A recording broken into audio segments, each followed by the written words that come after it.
আসসালামু আলাইকুম ভিউয়ার্স। আমি এখন ইছামতি নদীর পার জিটকা বাজারের সংলগ্ন স্থান।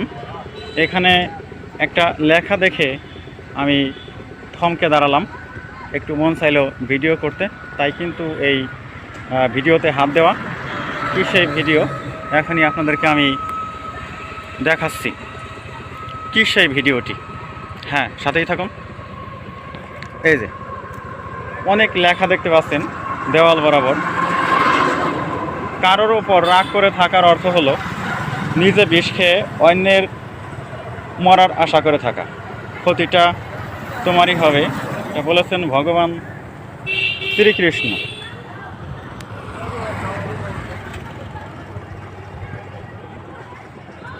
আমি আবার বলছি কথাটা, কারোর ওপর রাগ করে থাকার অর্থ হলো নিজে বিষ খেয়ে অন্যের মরার আশা করে থাকা, ক্ষতিটা তোমারই হবে। এটা ভগবান শ্রীকৃষ্ণের কথা।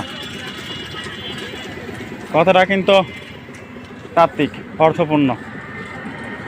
আর যেই লেখাটা দেখে আমি থমকে দাঁড়িয়েছি সে লেখাটাই কিন্তু আমি আপনাদেরকে পড়ে শোনাবো। তার আগে আরেকটা লেখা, জীবন না ভবিষ্যতে আছে আর না আছে অতীতে, জীবন তো কেবল এই মুহূর্তে আছে, অর্থাৎ এই মুহূর্তের অনুভব করাকেই জীবন বলে। পরের লেখাটা দেখুন। পরের লেখাটা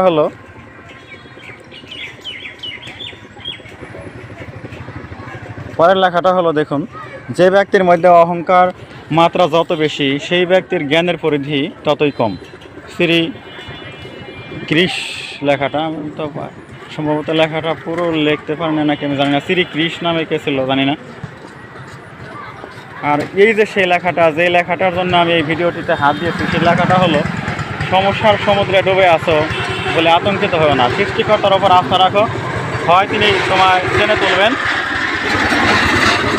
নতুবা তোমায় সাঁতার শেখাবেন। আমি লেখাটা আবার পড়ছি, সমস্যার সমুদ্রে ডুবে আছো বলে আতঙ্কিত হও না, সৃষ্টিকর্তার ওপর আস্থা রাখো, হয় তিনি তোমায় টেনে তুলবেন নতুবা তোমায় সাঁতার শেখাবেন। কি সুন্দর কথা। কথাটা কার তা কিন্তু এখানে লেখা নাই। অনেক সুন্দর তাত্ত্বিক কথা বলেই কিন্তু আমি এই ভিডিওতে হাত দিলাম এই লেখাটাকে দেখেই। বন্ধুরা,